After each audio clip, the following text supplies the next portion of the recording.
बंगाल के नंबर्स आने वाले हैं। टुडेज चाणक्य के एग्जिट पोल का अनुमान आज हम आपको दिखा रहे हैं, जहां पर असम से शुरुआत की थी हमने। 102 सीटें बीजेपी प्लस को आ रही हैं, यानी भारतीय जनता पार्टी का गठबंधन हेमंत बिस्वा शर्मा के नेतृत्व में वहां फिर से सरकार बनाता हुआ दिखाई दे रहा है।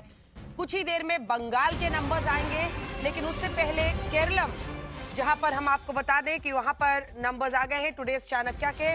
और टुडेज चाणक्य के नंबर्स केरलम में कांग्रेस गठबंधन को 69 सीट का अनुमान यहां पर दिया गया है केरल के इसमें, और एलडीएफ को ज्यादा पीछे नहीं, सिर्फ 64 सीटों का अनुमान यहां पर दिया गया है। तो मामला बड़ा फंसा हुआ दिख रहा है, मामूली बढ़त बिल्कुल। 69 और एनडीए को 7 सीटें मिल सकती है केरल में, यानी एनडीए के हाथ में सत्ता की चाबी जाएगी क्या, ये एक सबसे बड़ा सवाल हो सकता है। कांग्रेस गठबंधन को 69 सीट का अनुमान और लेफ्ट फ्रंट को 64 सीटों का अनुमान टुडे चाणक्य के इस पोल में दिया गया, और एनडीए को 7 सीटें मिल सकती है, ये एक अनुमान यहां पर रखा हुआ है। तो कुल मिलाकर अगर 69 सीटें आ जाती हैं तो वो बहुमत के करीब है। 140 कुल सीटें हैं वहां पर। लेकिन वहीं देखिए, अगर थोड़ा भी, क्योंकि आप देखते हैं हमेशा +-9 +-4 ऐसे करके उन्होंने ज्यादातर नंबर्स दिए हैं, ऐसे में खेल बदल भी सकता है।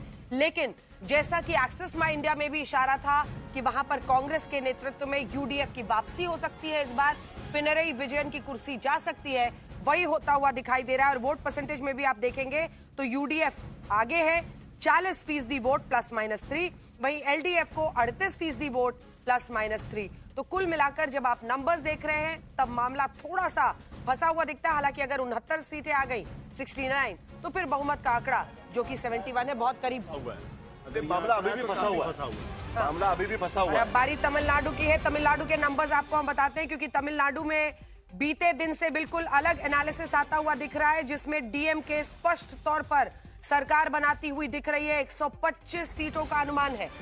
वहीं टीवीके यानी विजय जो अपनी नई पार्टी लेकर आए हैं, उसमें बताया जा रहा है 63 सीट, और एआईएडीएमके को वो दे रहे हैं 45 सीट। तो कुल मिलाकर एमके स्टालिन यहां पर बाजी मार ले जाते हुए दिख रहे हैं टुडेज चाणक्य के इस सर्वे में। तो दोनों ही तरफ अगर आप देखिए, यहां पर अच्छी खबर आती हुई केरलम और तमिलनाडु से कांग्रेस के लिए, क्योंकि कांग्रेस अलायंस में यहां पर भी है डीएमके के साथ, और वहां पर वो यूडीएफ में को भी अलायंस को वहां पर वो लीड करते हैं। तो डीएमके प्लस, यहां पर डीएमके बड़ी पार्टी है, 125 सीटें आती हुई दिख रही है। यानी डीएमके प्लस पे कांग्रेस और डीएमके मिलकर 125, यानी पूरा बहुमत। लेकिन दूसरी तरफ एक कॉमन चीज इस पे दिखाई देगी, तो एआईएडीएमके का डिबैकल इस चुनाव में लगातार उनकी सीटें घटती हुई। पिछली बार जब डीएमके की सत्ता आई थी तब एआईएडीएमके 67 सीटों पर आकर सिमट गया था, और अब उनकी सीटें घटकर उनकी जगह टीवी के लेता हुआ नजर आ रहा है। यानी एक प्रमुख पार्टी के तौर पर विजय सेतुपति उभर सकते हैं, इस पर तो कम से कम सारे एग्जिट पोल एक ही स्टेज पर नजर आ रहे हैं। और अपने आप में अगर पहले चुनाव में आप इतनी सीटें लेकर आते हैं तो बड़ी बात है। थलपति उन्हें कहा जाता है, वहां पर हीरो वर्शिप काफी लोकप्रिय है तमिलनाडु में, और वहां पर टीवीके को अगर वो इस कद तक ले आते हैं, वो जिस तरह की फिल्में भी करते हैं समाज से जुड़ी हुई, एंग्री यंग मैन का, उसी का एक एक्स्ट्रापोलेशन समझ लीजिए कि वो पॉलिटिक्स में भी आए, और ये दिख गया। वहीं दूसरी तरफ अगर आप देखिए तो केरल में अगर 69 सीटें आ भी जाती हैं तो एलडीएफ के लिए 64 सीटें एलडीएफ के लिए आई भी जाती है, तो पिछली बार 99 थी। वहीं यूडीएफ को गेन हो रहा है 44 सीटों से, 41 सीटों से वो 64 पर पहुंच रहे हैं, 69 पर पहुंच रहे हैं। आइए जल्दी से आपको बंगाल की ये रिपोर्ट दिखा देते हैं, क्योंकि अब सबकी नजरें बंगाल पर हैं। इसके बाद फौरन बंगाल के नंबर्स आपके सामने होंगे। कुछ ही देर में बंगाल के एग्जिट पोल के नंबर्स हम आपको दिखाने वाले हैं। जल्दी से ये रिपोर्ट देख लीजिए।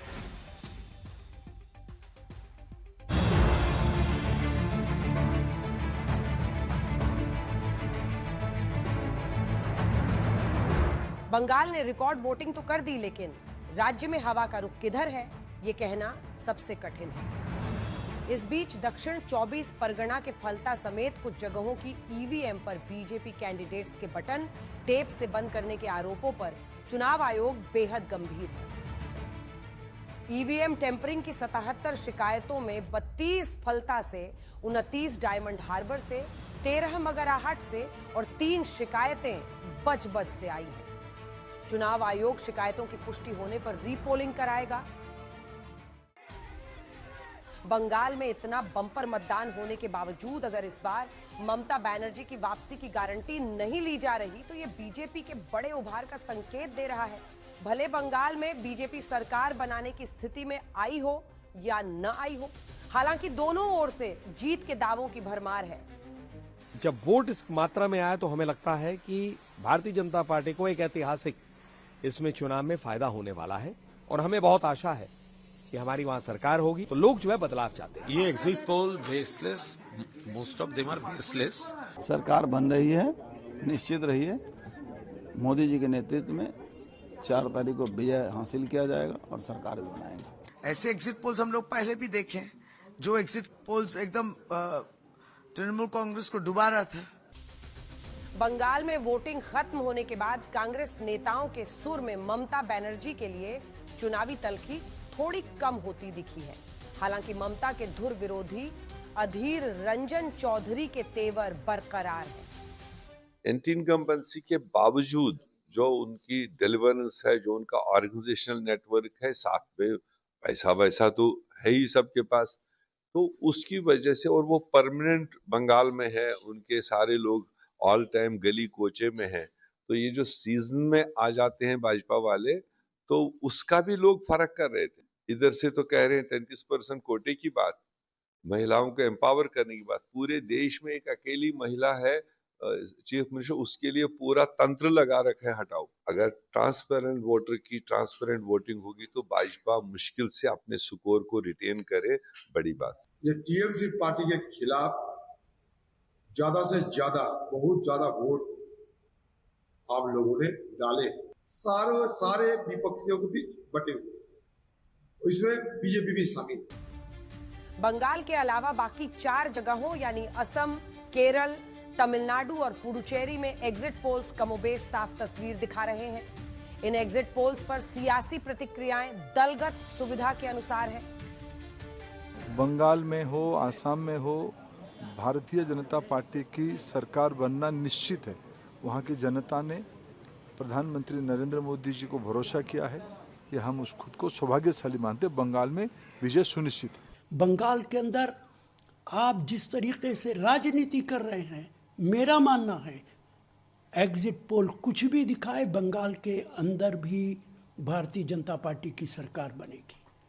केरला के अंदर हमारी सरकार बन रही है और वो सिर्फ इसलिए बन रही है कि भारतीय जनता पार्टी अगर वही हरकतें करती जो बंगाल के अंदर कर रही है तो शायद केरला में भी सरकार बना सकती थी। एग्जिट पोल को तो मैं सट्टा से ज्यादा समझता नहीं। मैं 4 तारीख का इंतजार करूंगा और देखूंगा उसके आधार पर क्या नतीजे आते हैं।